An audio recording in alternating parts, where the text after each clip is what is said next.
London, 1887. The golden light of a spring afternoon filtered through the ornate windows of Campbell Manor, casting elongated shadows across the polished marble floors. Lady Alice Campbell stood before the full-length mirror in her chambers, her raven-black hair contrasting starkly against her fair skin. At 22, she embodied everything a young woman of Victorian high society should be: poised, accomplished, and dutiful. "Just a fortnight more," Alice whispered to her reflection, adjusting the lace collar of her afternoon dress. Her fingers trembled slightly as she smoothed the rich fabric. Every detail of her upcoming wedding to Duke Henry Alford had been meticulously planned over the past 6 months, from the exotic flower arrangements to the precise seating chart that would satisfy the complex hierarchy of London's aristocracy. She turned away from the mirror and walked to the window, gazing out at the manicured gardens below. The Duke of Wolverton was considered the most eligible bachelor in London, handsome, wealthy, and of impeccable lineage.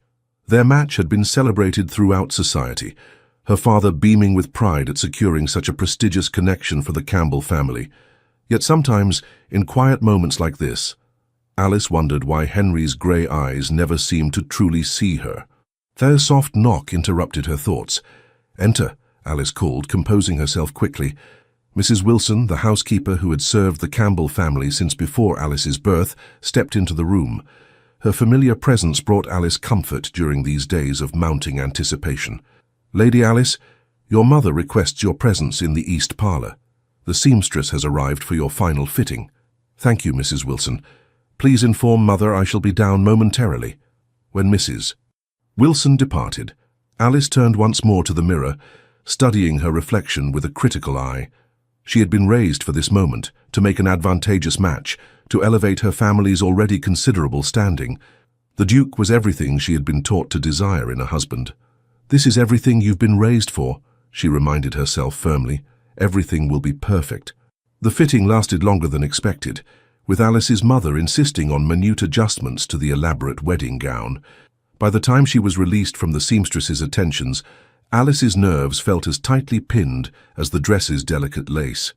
"I need some air," she murmured to herself, slipping away before her mother could engage her in yet another discussion about table arrangements or the guest list. The gardens behind Campbell Manor offered a temporary escape from the whirlwind of wedding preparations.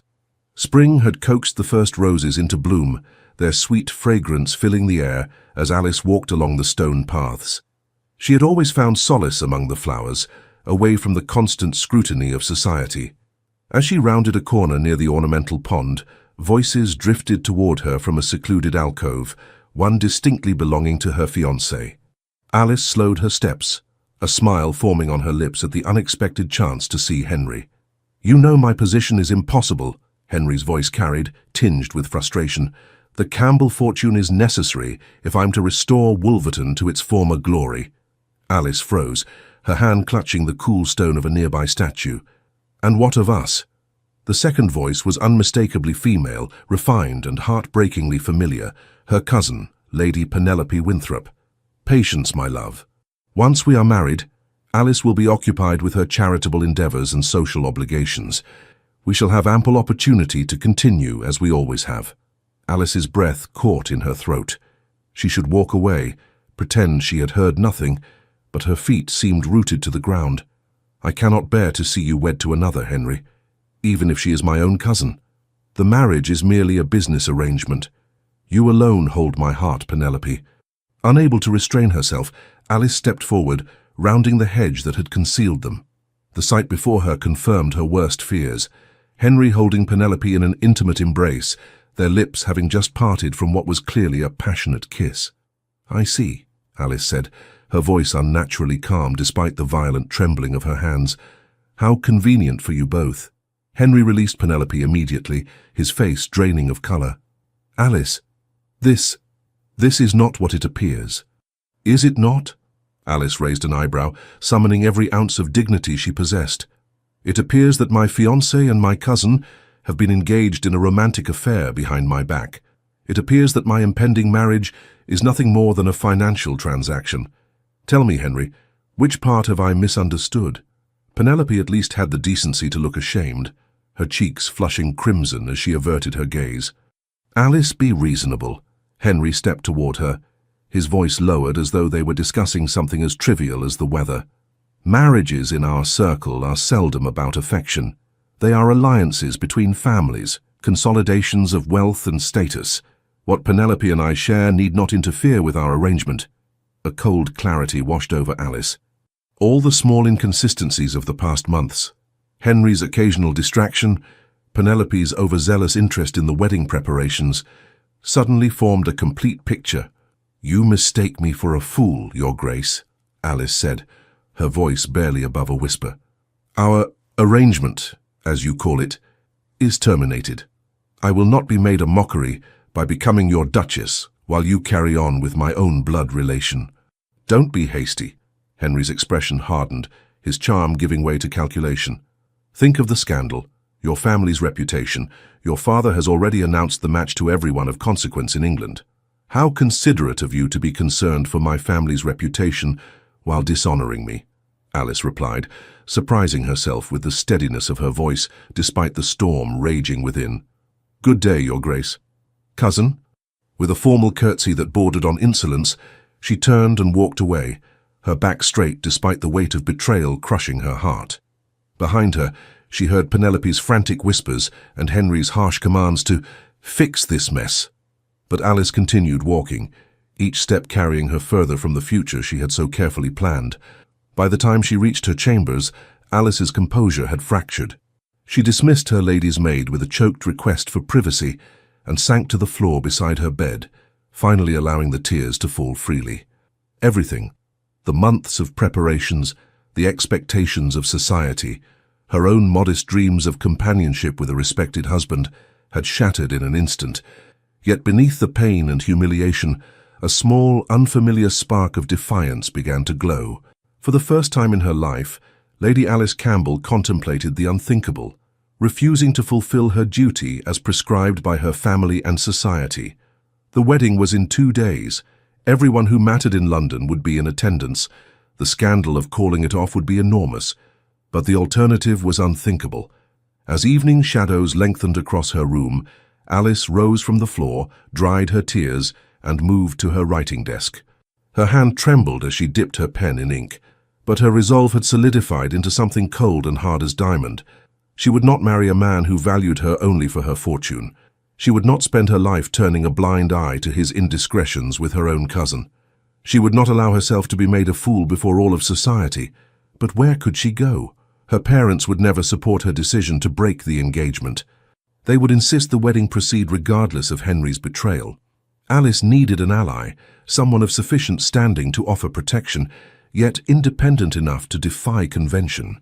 An image formed in her mind. A tall figure standing apart from the crowd at Lady Harrington's ball last season, observing the proceedings with thoughtful blue eyes. Lord Darcy Fisher, Earl of Dartmouth, a man known for his integrity and his disregard for society's more superficial dictates. They had conversed briefly on a few occasions, and though their acquaintance was limited, Alice had sensed in him a kindred spirit, someone who saw beyond the glittering facade of London's high society.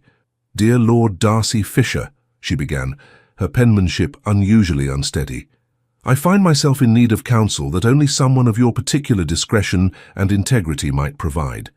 A situation has arisen that makes it impossible for me to proceed with my marriage to the Duke of Wolverton, yet I fear my family will insist upon the match regardless of my wishes. I seek temporary refuge while I determine my future course. If you would grant me an audience at your earliest convenience, I would be most grateful for your guidance in this difficult matter. Yours in desperate circumstance, Lady Alice Campbell." She sealed the letter with trembling fingers, then rang for a trusted servant who had been with her since childhood. "James, I need this delivered to Lord Darcy Fisher's London residence immediately.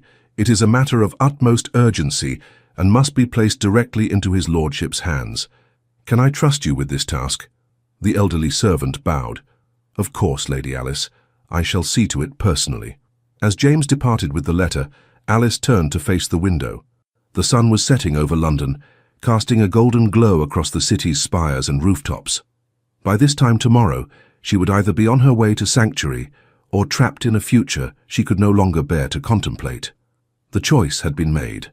Now she could only wait, and hope that Lord Darcy would prove to be the honourable man she believed him to be. Dawn had barely broken when Alice received Lord Darcy's reply. The brevity of his response spoke volumes. "Lady Alice, you are welcome at Westcliff Hall in Dartmouth for as long as necessary. A carriage will await you at the White Horse Inn on Piccadilly at noon today. Bring only what you can carry without arousing suspicion. You have my word that you will find sanctuary here, Fisher." Relief coursed through her veins, followed swiftly by fear. To leave now, so close to the wedding, would create a scandal unlike anything London had seen in years. She would be condemned, ostracized, perhaps even disowned by her family. Yet the alternative, to marry Henry knowing what she now knew, was unthinkable. With shaking hands, Alice began to pack a small valise with only the essentials. She wrote a brief note to her parents explaining that she could not proceed with the marriage, but providing no details of Henry's betrayal. They would learn the truth soon enough when Penelope's involvement became known, as it inevitably would. As the household stirred to life around her, Alice donned her plainest travelling dress and cloak. She waited until her mother left for a final consultation with the florist, then slipped down the servants' staircase and out through the kitchen gardens.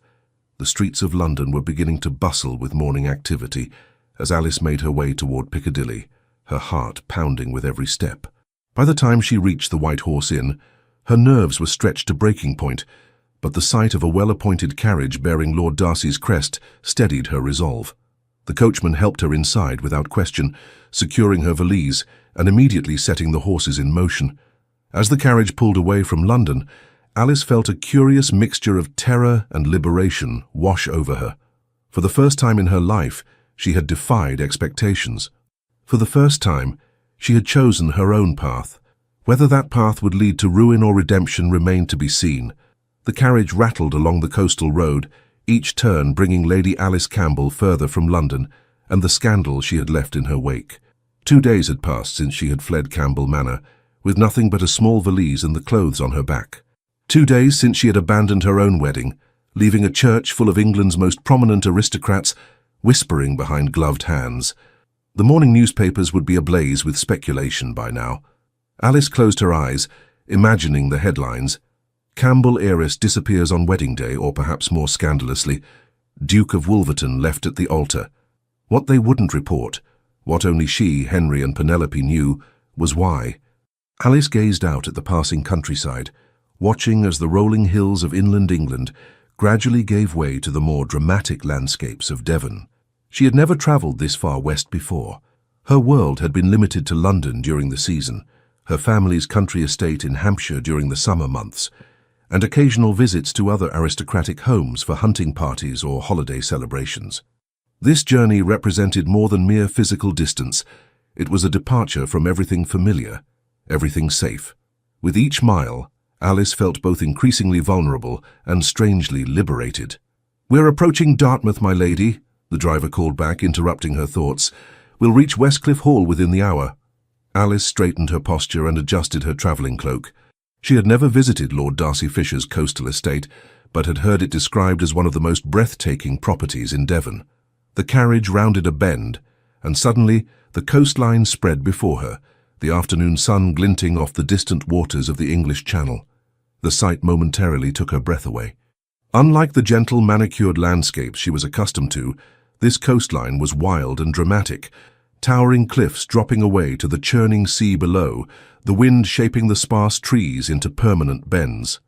"Beautiful, isn't it?" the driver commented, noticing her reaction. "Many say there's nowhere in England quite like the Devon coast." "It's magnificent," Alice agreed softly. So different from the drawing rooms and ballrooms that had constituted her world until now. As the carriage continued along the coastal road, Alice caught her first glimpse of Westcliff Hall in the distance. Nestled on a cliff overlooking the sea stood a substantial grey stone manor house, less ostentatious than Campbell Manor or Henry's ancestral home, but possessing a quiet elegance that spoke of old money and refined taste. Its walls seemed to grow naturally from the rocky coastline, weathered yet strong against the elements. "The original structure dates back to Tudor times," the driver explained, following her gaze. "Though most of what you see was built in the last century, His Lordship has made many improvements since inheriting." As they drew nearer, Alice's anxiety returned in full force. She was about to become an uninvited guest in the home of a man she barely knew. Lord Darcy had responded to her desperate letter with surprising swiftness, offering his home as sanctuary without question or condition. Yet they were hardly more than acquaintances. The reserved Earl had always stood at the periphery of social gatherings, observing rather than participating in the elaborate dances of London society. What would he expect of her in return for his protection? Alice had always been taught that men of his station rarely acted without self-interest. Yet something in his brief note, the directness of his offer, the absence of flowery reassurances, had compelled her trust. The carriage turned up a long drive lined with ancient oaks, their branches creating a canopy overhead. As they emerged from this natural tunnel, Westcliff Hall stood before them in its full glory, impressive without being imposing, solid rather than showy.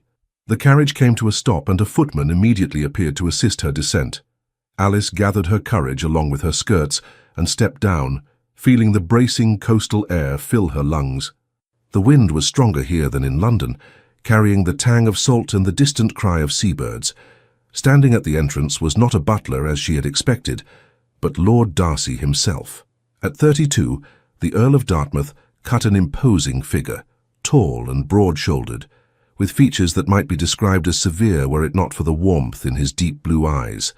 His dark hair, slightly longer than fashion dictated, ruffled in the sea breeze. "Lady Alice," he bowed formally, though there was nothing formal about the concern evident in his expression. "You honour my home with your presence."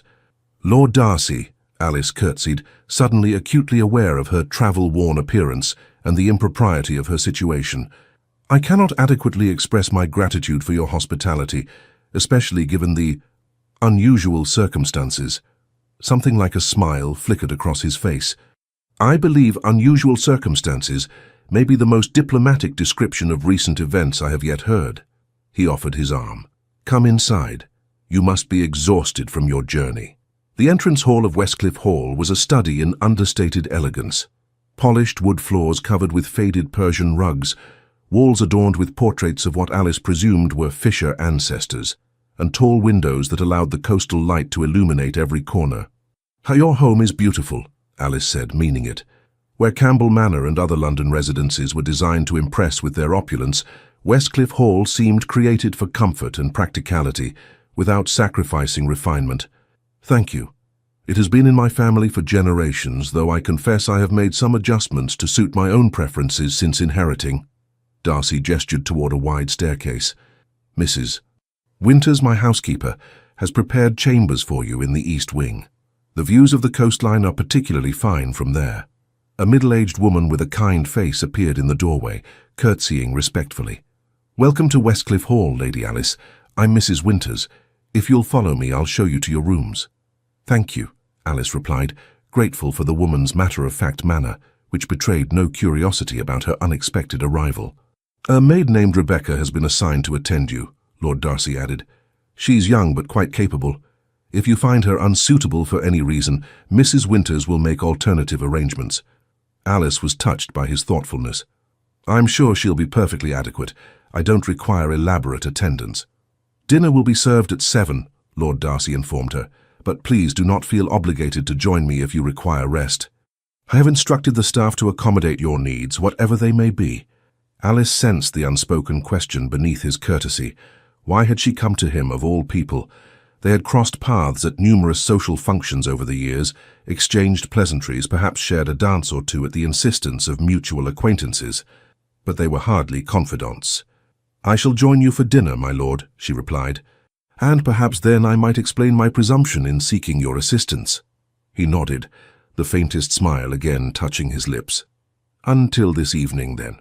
As she followed Mrs. Winters up the stairs, Alice wondered at Lord Darcy's calm acceptance of her presence. Most men of his position would have demanded immediate explanations, would have been concerned about the potential scandal of harbouring a runaway bride. Yet he had asked no questions, had simply opened his home to her without condition. The chambers prepared for her exceeded any expectations.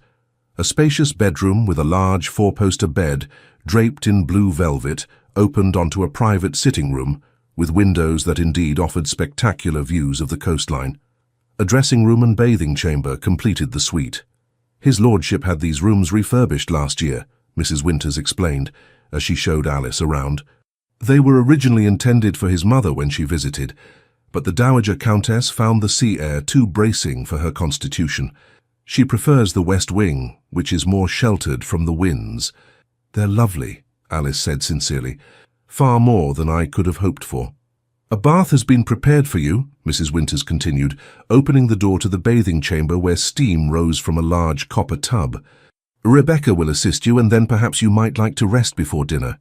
The thought of a hot bath after 2 days of travel was so appealing that Alice nearly sighed with relief. That would be wonderful, thank you. When Mrs. Winters departed, a young maid, presumably Rebecca, entered with an armful of fresh towels. She bobbed a curtsy, her expression curious but respectful. "Would you like assistance with your dress, my lady?" she asked. "Yes, please," Alice replied, turning to allow the girl access to the long row of buttons down her back. As Rebecca helped her undress and then soak in the fragrant bath, Alice found herself wondering again at the strange turn her life had taken. Just 3 days ago she had been in London, surrounded by seamstresses and wedding planners, preparing to become a duchess. Now she was in a stranger's home on the Devon coast, with nothing but a few hastily packed belongings and an uncertain future. Yet despite the precariousness of her position, Alice felt a curious sense of calm. For perhaps the first time in her life, she had made a decision based on her own judgment rather than the expectations of others. Whether that decision proved wise or foolish remained to be seen, but it had been hers alone. After the luxury of a bath and several hours' rest in a bedchamber that overlooked the dramatic coastline, Alice felt something close to herself again. She chose the simplest of the 3 dresses she had managed to pack, a deep blue evening gown with minimal embellishment, and allowed Rebecca to arrange her dark hair in a simple chignon. "You look lovely, my lady," Rebecca said, as she secured the last pin. "That color suits you wonderfully." Alice studied her reflection in the mirror. The woman who looked back at her seemed different somehow from the one who had stood in her London chambers just days ago. Perhaps it was merely the different lighting, or the simplicity of her attire compared to the elaborate fashions she typically wore in society. Or perhaps it was something in her expression, a new wariness in her eyes, but also a certain determination that hadn't been there before. When she descended to the dining room, she found Lord Darcy waiting, dressed in evening attire but without the stiffness that characterized most aristocratic hosts. Something about him had always seemed slightly apart from society's rigid expectations, not in a scandalous way, but with a quiet confidence that allowed him to observe the rules without being constrained by them. "You look refreshed, Lady Alice," he said, pulling out her chair. "Your hospitality has been most restorative," she replied, settling into her seat, "though I fear my presence here may bring unwanted attention to Westcliff Hall once my whereabouts become known." Lord Darcy took his own seat as servants began serving the first course. "I have never been overly concerned with society's attention, wanted or otherwise." They maintained polite conversation through the soup course, discussing the mild spring weather and the particular beauty of the Devon coastline. Alice learned that Lord Darcy had travelled extensively in his youth, studying at universities in Germany and Italy, before returning to England to assume his responsibilities as Earl following his father's death. "And you have never married?" she asked, then immediately regretted the personal nature of the question. "Forgive me, that was impertinent." But Lord Darcy seemed untroubled by her curiosity. "No apology necessary. And no, I have not married. I came close once in my 20s, but we ultimately determined we were ill-suited." "That must have been difficult," Alice said, thinking of her own broken engagement and the scandal it had caused. "It was a mutual decision, reached before any formal announcement. Much simpler that way."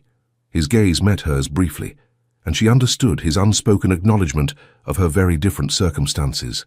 It was only after the main course had been served and the servants had withdrawn that Lord Darcy addressed what must have been foremost in his mind.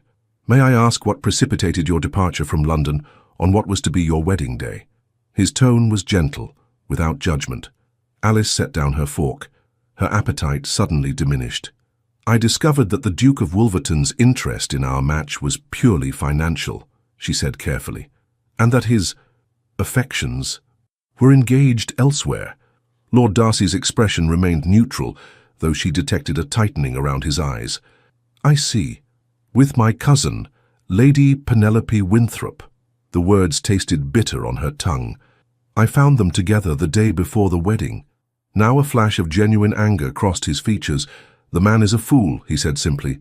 The bluntness of his assessment startled a small laugh from Alice. "A wealthy, titled fool who now likely considers me the greatest disappointment of his life for depriving him of the Campbell fortune. And what does your family say of your decision?" Alice looked down at her plate. "I have not communicated with them since my departure. My father was most insistent that the match would proceed regardless of any indiscretions on the Duke's part. He believes that looking the other way at a husband's infidelities is simply part of a wife's duty. And you disagree." It wasn't a question, but Alice answered anyway. "I would rather face social ruin than bind myself for life to a man who sees me as nothing more than a means to refurbish his estates while he carries on with my own cousin." Lord Darcy was silent for a moment, studying her with an intensity that might have made her uncomfortable had there not been such genuine respect in his gaze. "May I speak plainly, Lady Alice?" She nodded, bracing herself. "I have observed you at countless social functions over the years. You have always conducted yourself with grace and propriety, fulfilling every expectation placed upon you by your family and society." He paused, choosing his words carefully. "Yet I have sometimes wondered if there might be more to Lady Alice Campbell than the perfect daughter of aristocracy, if perhaps behind that impeccable social mask existed a woman of deeper conviction and courage than most suspect." Alice felt her cheeks warm under his assessment. "Until 2 days ago I had never defied my parents in any significant matter. And yet, when faced with a fundamental betrayal of trust, you chose integrity over convenience and appearances. That requires no small amount of courage." A footman entered with the dessert course, and they paused their conversation until they were alone again. "I still have not explained why you sought refuge here specifically," Lord Darcy said finally, his tone curious rather than accusatory. Alice hesitated. How could she explain what she herself did not fully understand? That despite their limited interactions, she had always sensed in Lord Darcy a kindred spirit, someone who observed the world with the same quiet contemplation she practiced in her private moments. "You once defended my cousin Eleanor when she broke her engagement to Lord Whitcomb after discovering his gambling debts," Alice said. "When everyone else condemned her for embarrassing a man of his standing, you publicly stated that she had shown good judgment rather than capriciousness." Lord Darcy nodded slowly. "I remember. You have a reputation for fairness and discretion, my lord, and I had nowhere else to turn where I would not be immediately sent back to London in disgrace." Something shifted in his expression, a softening around the eyes, a slight tension in his jaw. "You may remain at Westcliff Hall for as long as necessary, Lady Alice. You have my word that you will find sanctuary here." "Thank you," she whispered, overcome with relief and gratitude. Later, as they took tea in the drawing-room, Lord Darcy spoke of his life in Dartmouth, so different from the constant social obligations of London. He described his work improving conditions in the local village, his studies of marine life along the coast, his collection of books that filled the magnificent library on the east wing of the house. "The library was my grandfather's passion," he explained. "He spent decades acquiring volumes on every subject imaginable. I've continued his work, though my interests tend more toward natural sciences and philosophy than his preference for history and classical literature." "I would love to see it," Alice said, genuinely interested. "My own education was rather limited. The typical accomplishments expected of young ladies, music, drawing, French, a smattering of literature. Nothing that might make me too intellectual for marriage prospects." The corner of Darcy's mouth lifted slightly. "The library is at your disposal, Lady Alice, as is my guidance, should you wish to explore subjects beyond the usual feminine curriculum." As the evening progressed, Alice felt the iron bands of anxiety that had constricted her chest since fleeing London begin to loosen. For the first time in days, perhaps longer, she could breathe freely. "If I may ask," she ventured as the clock struck 10, "what will you tell people about my presence here? Surely questions will arise." Lord Darcy considered this. "For now, only that you are recuperating from a period of ill health and that the sea air was recommended for your recovery. It's a common enough reason for retreat from society, and not entirely untrue. The soul can be ill as well as the body. Alice nodded, grateful for his thoughtfulness. And your staff, what do they know? Only Mrs. Winters and my valet are aware of your true identity. The rest have been told you are a distant relation in need of quiet and recovery. My household is loyal and discreet. You seem to have thought of everything, Alice observed.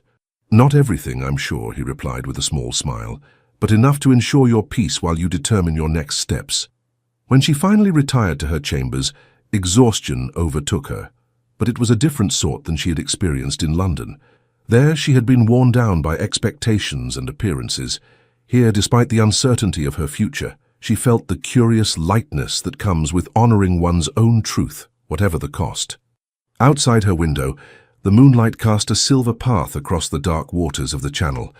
Alice stood watching the rhythmic movement of the waves against the cliffs below, thinking of Lord Darcy's words. A woman of deeper conviction and courage than most suspect. Perhaps she was only now discovering whether that assessment was accurate. She had taken the first step by refusing to proceed with a marriage based on deception. What would the next step be? Return to London and face the scandal? Seek reconciliation with her family?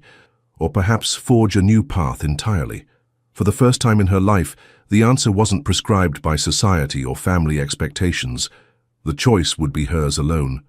As she slipped into bed, the sound of the distant waves lulling her toward sleep, Alice realized that the panic and shame she had anticipated feeling had not materialized.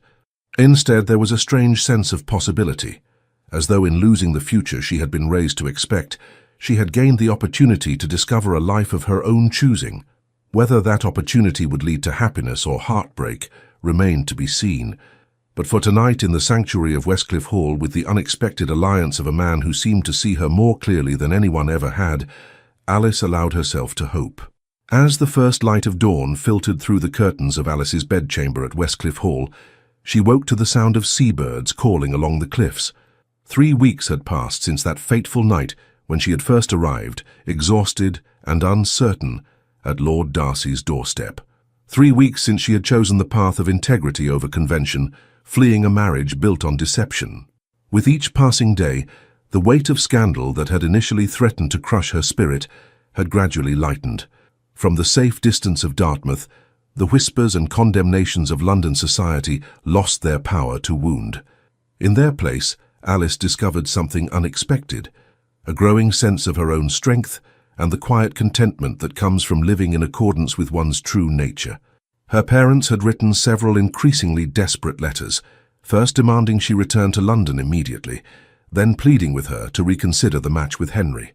"The Duke is willing to overlook your impetuous behavior," her father had written, as though her flight had been nothing more than a childish tantrum rather than a response to betrayal. Alice had responded courteously but firmly, explaining her reasons without revealing the full extent of Henry and Penelope's deception. It would serve no purpose to create further enmity between the families, particularly when Penelope's parents were innocent of any wrongdoing. To her surprise, it was her younger sister Catherine who showed the most understanding. "I always thought the Duke looked at you as though appraising a particularly valuable painting rather than a future wife," she had written. "And Penelope has been insufferably smug this past year. I begin to understand why." This morning, as Alice dressed in a simple day gown, far less elaborate than anything she would have worn in London, she reflected on how completely her daily rhythms had changed. The life she led now at Westcliff Hall bore little resemblance to her existence in London, with its rigid schedules of social calls, fittings, and society events. Lord Darcy, who had gently insisted she call him simply Darcy after the first week, kept no rigid social schedule. He rose early to work on estate matters, often rode along the coastal paths in the afternoons, and spent evenings in his library or, increasingly, in conversation with Alice.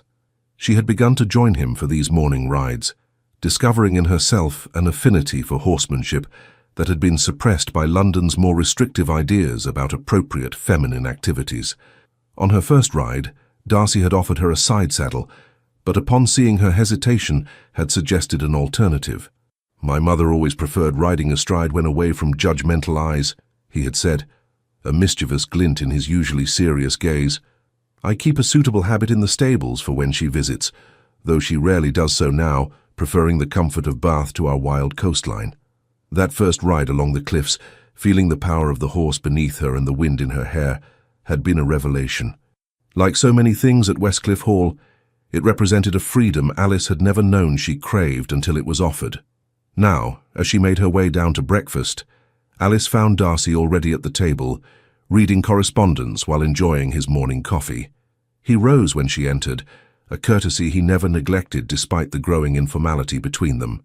"Good morning," he greeted her, his smile warming features that many in London society found intimidating in their severity. "I hope you rested well." "Very well, thank you," Alice replied, taking her seat as a footman poured her tea.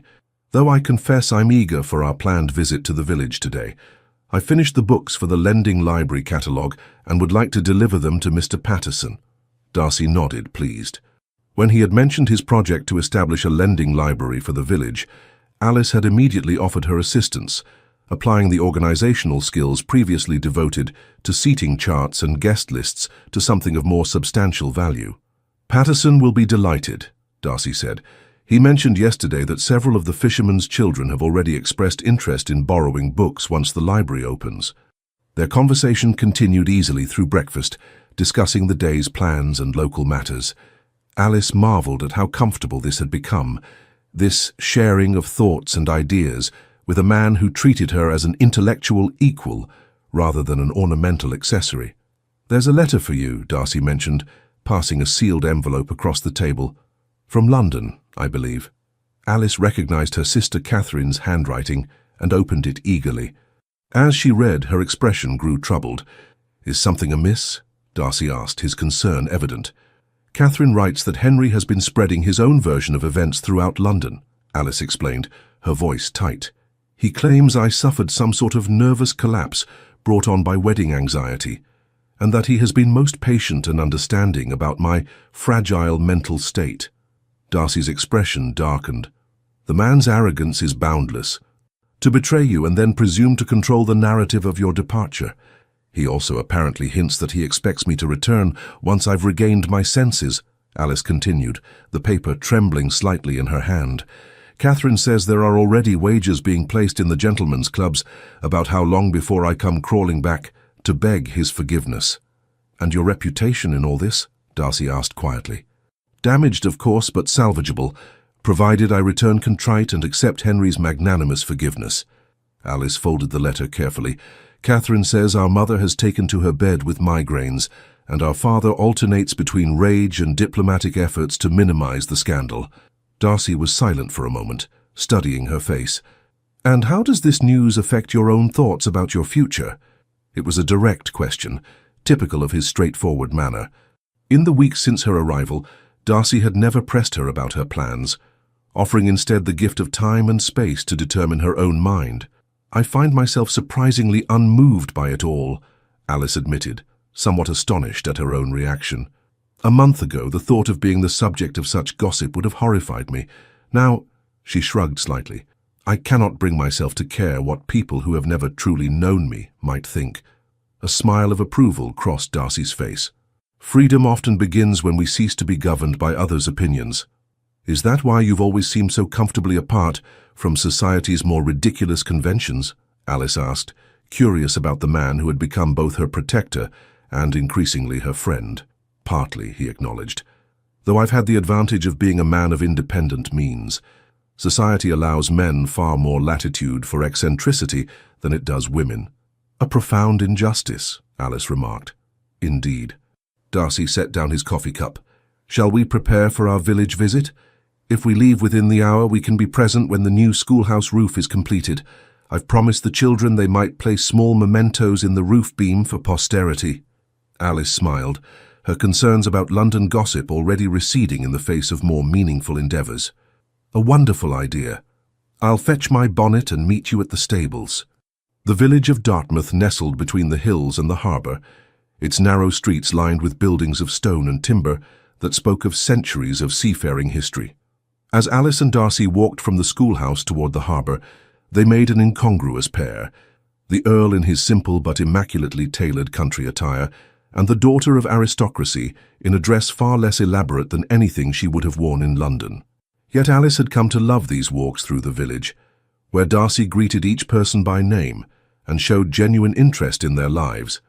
Today, they had watched as the final beams of the new schoolhouse roof were secured, with each child allowed to place a small token, a marble, a pressed flower, a carefully written note, into a hollow carved in the central beam. "You've done something remarkable here," she said, as they left the building. "This school will change many lives." Darcy shrugged, though she could see he was pleased by her observation. Education is the greatest gift one can offer. Knowledge once gained cannot be taken away. They continued their walk through the village, stopping occasionally to speak with shopkeepers or to admire the boats in the harbour. Alice found herself fascinated by Darcy's easy manner with people of all stations, so different from the rigid class consciousness that dominated London society. "You seem very at home here," she remarked as they paused to watch fishermen unloading their day's catch. "More so than in London drawing rooms." Darcy smiled, a rare, full smile that transformed his usually serious countenance. "Is it that obvious? I have always found the country more conducive to sincerity. In London, one must constantly navigate currents of gossip and intrigue that have little to do with a person's true character. And yet you maintain your London residence and attend the season each year." "Duty," he said simply. "My position requires certain appearances be maintained, however tedious I might find them." Alice nodded, understanding all too well the weight of such obligations. They continued walking in comfortable silence until they reached the edge of the harbour, where the view opened to the wider channel beyond. "May I ask you something rather personal, Lady Alice?" Darcy said suddenly. She turned to face him, surprised by the formal address after weeks of growing familiarity. "Of course. Had you not discovered the Duke's betrayal, would you have been content in that match?" The question caught her off guard. She had asked herself the same thing many times over the past weeks, examining her feelings with a new honesty. "I believed I would be," she said slowly. "Not ecstatically happy, perhaps, but content in fulfilling my duty and securing a respectable position. The Duke was considered an excellent match by every conventional measure, but not by measures that matter to your heart," Darcy observed quietly. Alice felt a flush rise to her cheeks, unaccustomed to such direct conversation about matters of the heart. "I was raised to believe that marriages in our circle are primarily alliances of family and fortune. Affection might develop over time, but it was never the primary consideration." "And now, has your perspective changed?" She considered the question carefully. "I think perhaps it was changing even before I discovered Henry's betrayal. There were moments when I would look at him and feel nothing. No spark of connection, no sense that he truly saw me as I am rather than as the heiress he required." Darcy's eyes held hers, intense and searching. "And what is it that you truly want, Alice, beyond the expectations of family and society?" The question hung between them, weighted with possibilities neither had yet dared to name aloud. Before she could answer, a voice called out from behind them. "Lady Alice Campbell! By heavens, it really is you!" Alice turned, startled to hear her full name spoken in this place where she had begun to feel anonymous. Walking rapidly toward them was Sir William Blackwood, an acquaintance from London society, whose family kept a summer home somewhere along the Devon coast. "Sir William," she acknowledged with a stiff nod, acutely aware of how quickly her carefully constructed sanctuary might now crumble. "Everyone has been in absolute confusion over your disappearance," he said, eyes alight with the excitement of one who has stumbled upon valuable gossip. "And to find you here in Dartmouth, in the company of Lord Fisher. How extraordinary." Darcy stepped forward slightly, his posture protective without being possessive. "Lady Alice has been recovering from a period of ill health as my guest," he said smoothly. "The sea air has proven most beneficial." Sir William's eyes darted between them, clearly calculating the social implications of Alice's presence. "Indeed. How fortunate that she found such a dedicated host." The insinuation in his tone was unmistakable. Alice felt a cold dread settle in her stomach. Within days, word would reach London that she had fled to Lord Darcy's estate. Whatever remained of her reputation would be in tatters. "Sir William," Darcy's voice had taken on an edge Alice had never heard before. "Lady Alice's presence here is above reproach. My housekeeper, Mrs. Winters, serves as her companion, and every propriety has been observed." Of course, Sir William backpedaled, though the gleam in his eye suggested the damage was already done. "I meant no disrespect. I merely thought her family would be relieved to know of her whereabouts and good health." "My family has been fully informed of my location," Alice said, finding her voice at last. "I would appreciate your discretion in this matter, Sir William." He bowed, a touch too deeply. "Naturally, Lady Alice. Your privacy is of the utmost concern." The words rang hollow, and all three knew it. After a few more minutes of uncomfortable pleasantries, Sir William took his leave, and Alice and Darcy began the walk back to where their carriage waited. "I apologize," Alice said quietly. "I have compromised your reputation as well as my own." Darcy's expression was thoughtful rather than concerned. "My reputation has never been of particular interest to me, but I am concerned for you. Sir William is not known for his discretion." "No," Alice agreed. "By this time tomorrow, half of London will likely have heard some version of our encounter." They reached the carriage in silence, each lost in private contemplation. As they travelled the coastal road back to Westcliff Hall, the beauty of the scenery that had so enchanted Alice these past weeks seemed dimmed by the shadow of impending scandal. "There is a solution," Darcy said suddenly, breaking the long silence. "If you would consider it." Alice turned to him, curious. "What solution?" Darcy's gaze was steady, though she detected an unusual tension in his posture. "Marriage." The word hung in the air between them, loaded with implications. I don't understand," Alice stammered, though part of her did understand, all too well. "If we were to announce our engagement immediately before Sir William's gossip reaches London, it would explain your presence here in a way that society would accept, even applaud." Darcy's voice was practical, but his eyes held something deeper. "The narrative becomes not one of a runaway bride seeking refuge, but of a woman who broke an engagement because her heart belonged elsewhere." Alice's pulse quickened. "You would offer marriage simply to protect my reputation?" "No," Darcy said quietly. "Not simply for that." The carriage turned onto the drive leading to Westcliff Hall, and Alice could see the great house rising before them, solid and steadfast against the darkening sky. Something about its quiet strength reminded her of the man sitting across from her, a man who had offered her sanctuary without question, who had seen her as she truly was rather than as the perfect society daughter she had pretended to be for so long. "Then why?" she asked, though she feared she already knew the answer, and feared even more the feelings it stirred within her. Darcy's gaze never wavered. "Because I have admired you from afar for years, Alice. Not for your family name or fortune, but for the glimpses of your true self I've caught in unguarded moments. Your kindness to those others overlook, your quiet wit, the way you lose yourself in music when you think no one is watching." Alice felt as though the air had been drawn from her lungs. "You noticed all that?"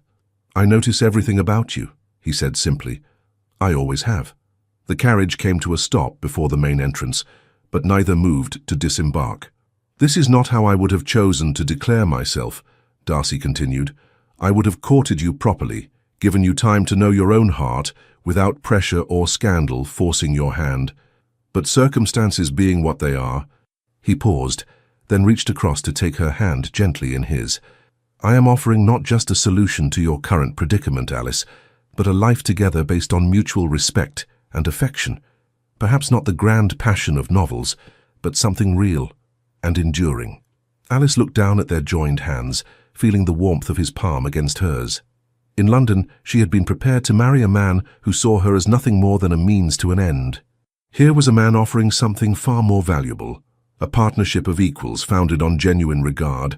And yet, you deserve someone who comes to you freely, Darcy, not someone pushed to your door by scandal and necessity.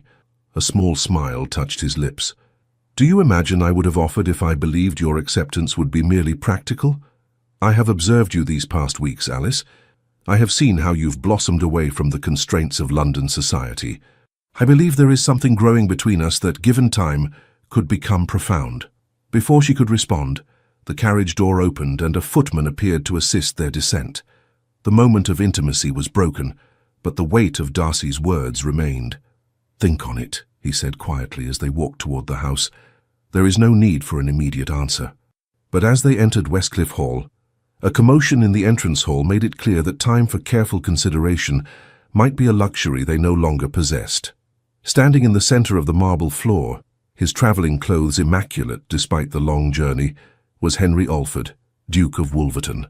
"Ah, Lady Alice," he said, his handsome face set in lines of determination, "I have come to bring you home."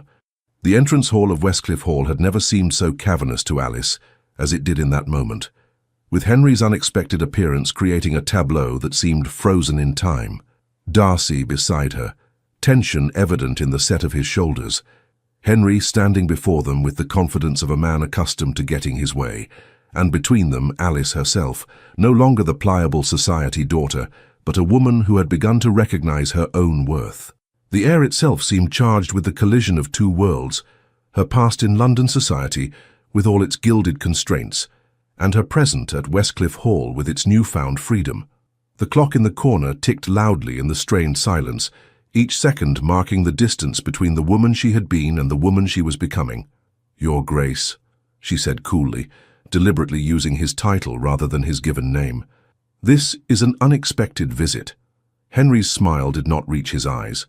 "When I received word of your whereabouts, I felt it my duty to escort you back to London without delay. Your family is most concerned." "Is that so?" Alice raised an eyebrow. "Strange as I have been in regular correspondence with them these past weeks." Darcy stepped forward slightly. "Duke Alford, while your concern is noted, Lady Alice is a guest in my home and will remain so for as long as she wishes." Henry's gaze flicked to Darcy, dismissive and calculating. "Lord Fisher, how charitable of you to offer sanctuary to a young woman in distress. One might almost question the propriety of such an arrangement." "One might," Darcy agreed, his voice dangerously calm, "if one were looking for scandal rather than truth." A tense silence fell over the hall.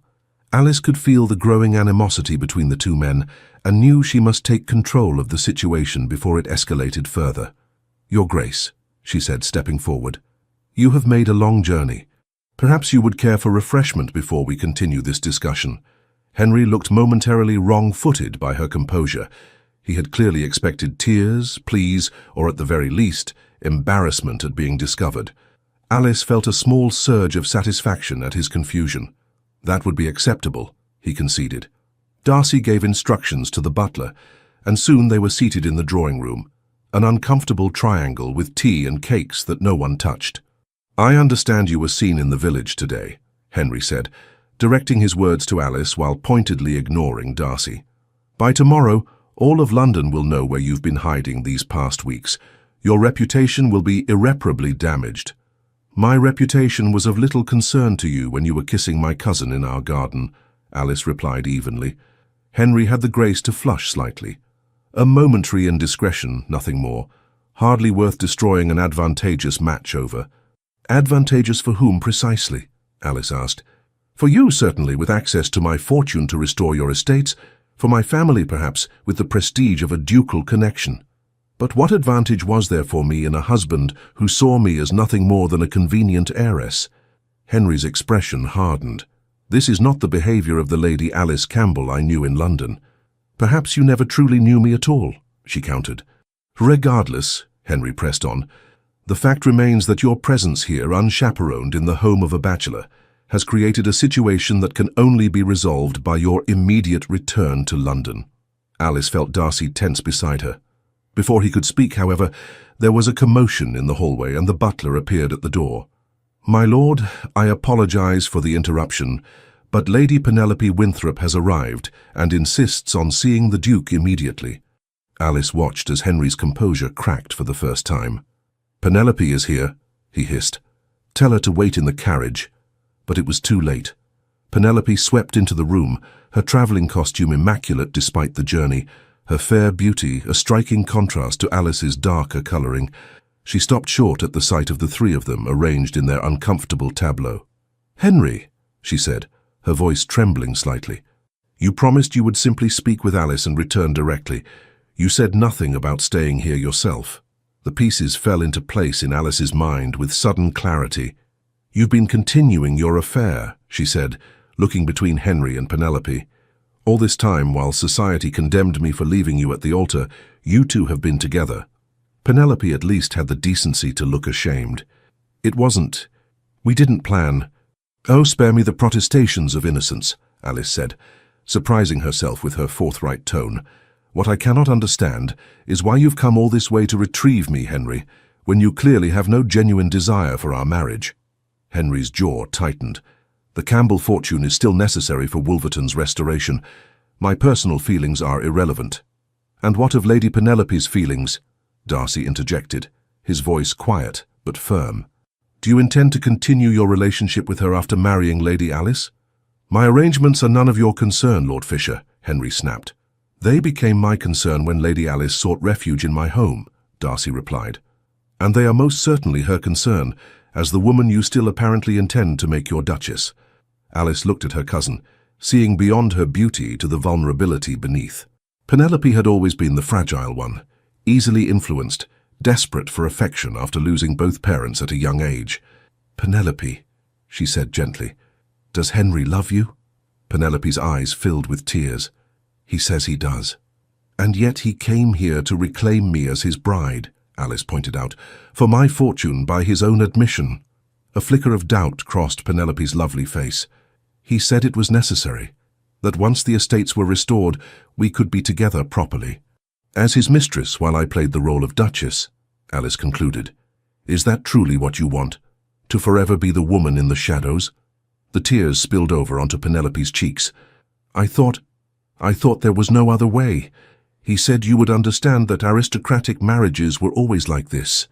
Some are, Alice agreed, thinking of countless loveless matches she had observed in London society. But they needn't be. Henry rose abruptly. Enough of this nonsense. Lady Alice, gather your belongings. We return to London tonight. The banns will be read again and the wedding will proceed as originally planned. No, Alice said, the single word resonating in the room with quiet finality. Henry stared at her in disbelief. I beg your pardon? I said no, Henry. I will not marry you, not tomorrow, not ever. You would rather face complete social ruin? He laughed incredulously. No one else will have you after this scandal. That is where you are mistaken, Darcy said, rising to stand beside Alice. His voice was steady, his gaze unwavering as he faced the Duke. Lady Alice has already accepted my proposal of marriage. Alice felt her heart skip at his words. Though they had discussed the possibility mere minutes ago, she had given no formal acceptance. Yet in that moment, looking at Darcy's resolute profile, she knew with sudden clarity that this was indeed what she wanted. Henry's face contorted with disbelief. This is absurd. You expect me to believe that in the span of a few weeks you've developed an attachment to Lord Fisher strong enough to justify marriage. I have come to know Lord Fisher better in these weeks than I knew you in a year of courtship, Alice replied. He has shown me kindness without ulterior motive, respect without condition, and affection without demand. Penelope looked between them, her expression a mixture of confusion and dawning hope. You truly wish to marry Lord Fisher? Alice turned to face Darcy, finding in his steady blue eyes all the reassurance she needed. Yes, she said, the word carrying the weight of a vow. I do. Something shifted in Penelope's countenance, a release of tension as though a burden had been lifted. Then I wish you joy, she said quietly. Henry rounded on her. Penelope, you cannot be serious. This changes nothing between us. Doesn't it? She asked, a new strength in her voice. You came here to reclaim Alice for her fortune, willing to set me aside despite your promises. What guarantee have I that you wouldn't discard me just as easily once you had secured the Campbell wealth? For the first time, Henry appeared truly flustered. That's entirely different. You know my feelings for you are genuine. Do I? Penelope's chin lifted slightly. I begin to wonder if I've been as much a fool as you believed Alice to be. Alice felt a surge of pride for her cousin. Perhaps there was more strength in Penelope than anyone had given her credit for, herself included. This is preposterous, Henry sputtered, looking between the three of them. A conspiracy to humiliate me. Not everything revolves around you, Henry, Alice said calmly. This is simply the natural consequence of your own actions. The Duke's face flushed with anger. You will regret this defiance, Alice. Both of you will. He gestured between Alice and Darcy. Society will never accept this hasty arrangement. They will see it for what it is, a desperate attempt to salvage a ruined reputation. Perhaps some will, Darcy acknowledged, but those whose opinions truly matter will recognize the truth. Henry gave a dismissive snort. And what truth is that? Darcy's gaze shifted to Alice, and the tenderness in his expression made her breath catch. That Lady Alice deserves a husband who values her for more than her dowry, who sees the strength of character behind her quiet demeanor, who admires her courage in choosing integrity over convenience. In that moment, with Darcy's words surrounding her like a shield, Alice realized that the admiration he described had been growing within her as well. Admiration for his quiet dignity, his unwavering principles, his kindness to those society often overlooked. Perhaps what had begun as refuge could indeed blossom into something deeper and more lasting. Henry looked between them, his calculation almost visible behind his eyes. Finally, with a curt nod, he reached for his hat and gloves. "It seems my journey has been wasted. Lady Penelope, shall we return to London?" Penelope hesitated, glancing at Alice. I believe I shall remain here for a time if Lady Alice and Lord Fisher will permit it. My companion is in the carriage, so all proprieties can be observed." Henry's jaw tightened. "As you wish." With a stiff bow to the company, he turned and strode from the room, his footsteps echoing across the marble hall. After the front door closed behind him, the three remaining occupants of the drawing room stood in silence for a long moment. "Well," Penelope said finally, attempting a weak smile. "That was rather dramatic." Alice crossed to her cousin and took her hands. "Are you certain you wish to stay? You are welcome, of course, but you wonder if my heart is truly free of Henry." Penelope finished for her. She sighed. "Not entirely, perhaps, but I believe it may be time I learned to value myself as more than an accessory to a man's life, however titled he may be." She squeezed Alice's hands. "You have shown me that it is possible to choose one's own path, even when society dictates otherwise." Darcy cleared his throat gently. "I shall have rooms prepared for Lady Penelope and her companion immediately." As he moved to leave, Alice touched his arm. "Darcy, a moment, please." When they were alone in the corridor, she looked up at him, suddenly shy despite the boldness she had displayed moments before. "Did you mean it? Your proposal?" His expression softened. "Every word. Though I had hoped for a more romantic setting than a confrontation with your former fiancé." Alice smiled. "I believe I prefer honesty in difficult moments to romance in easy ones." "Then let me be honest now," Darcy said, taking her hands in his. "I have admired you from afar for years, Alice, but these weeks at Westcliff Hall have transformed admiration into something deeper. I find myself thinking of you first upon waking and last before sleeping. Your courage in defying convention has only strengthened my regard." He paused, his thumbs tracing gentle circles on her palms. "I offer you not just my name and protection, but my heart, flawed as it may be." Alice felt tears spring to her eyes, but they were tears of a different sort than those she had shed in London. Tears of recognition, of finding something precious that had been there all along, waiting to be discovered. "I accept," she whispered.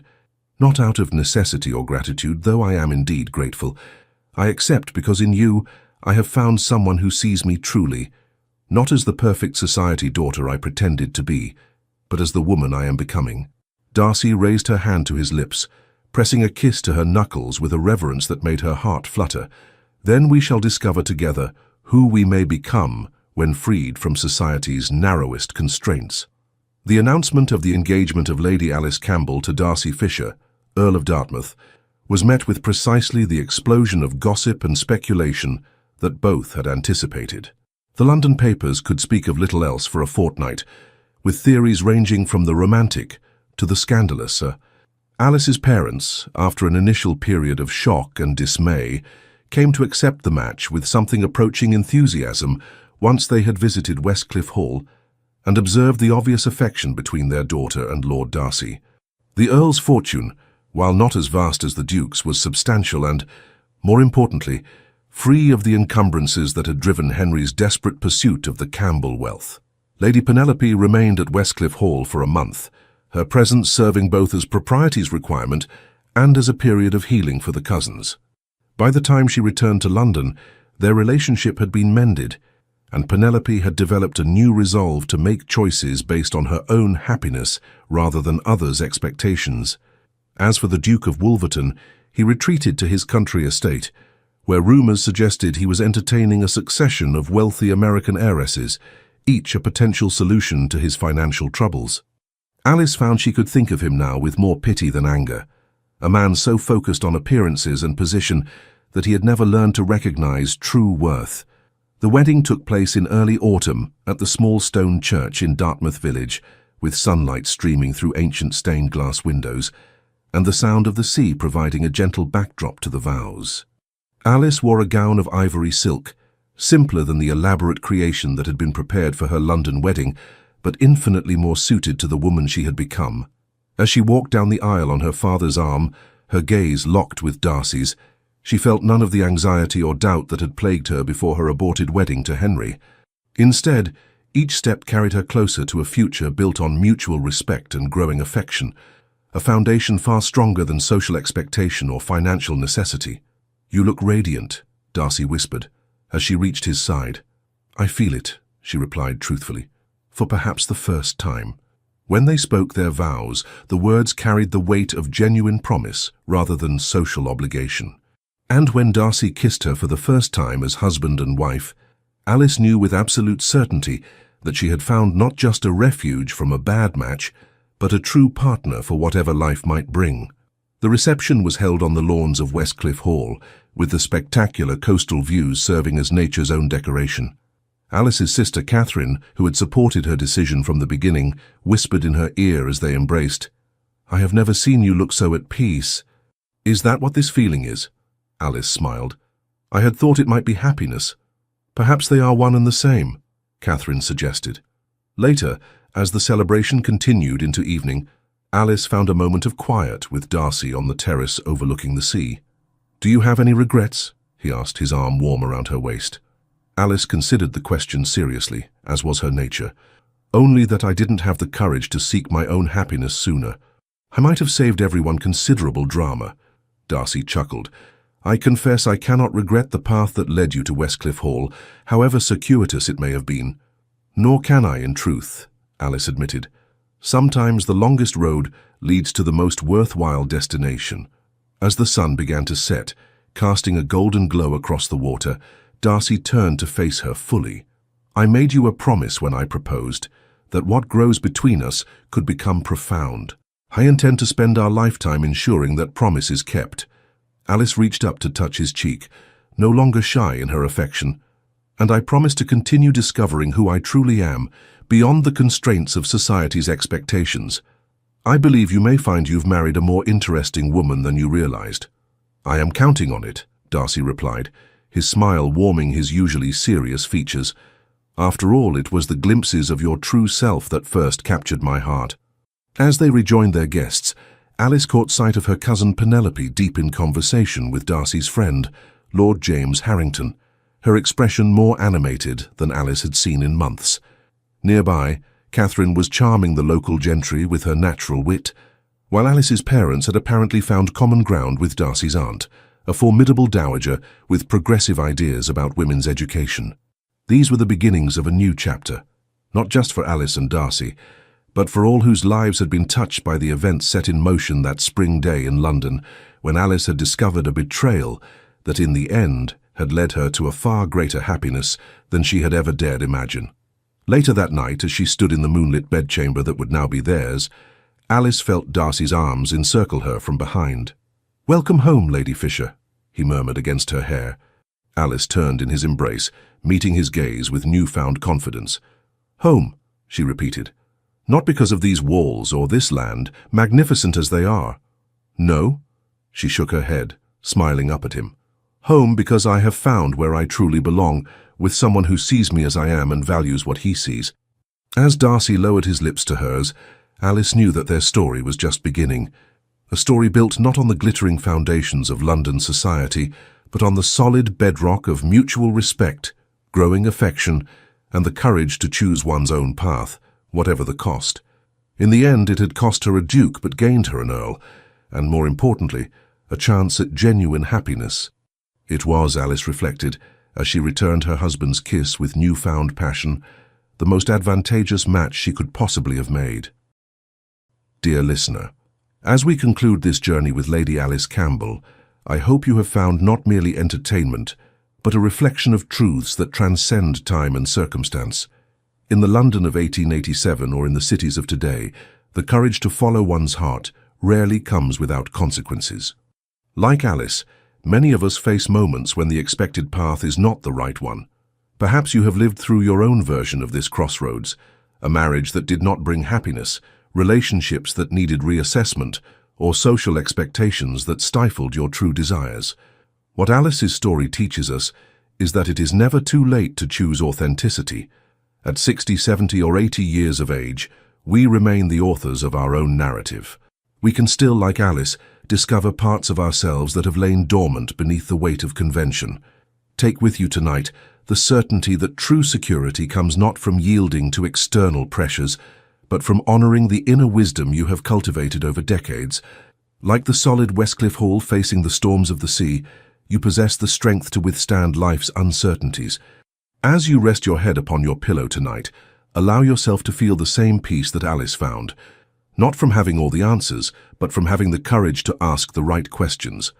As she discovered with Darcy, sometimes the most meaningful relationships are those based not on appearances, but on a deep recognition of who we truly are.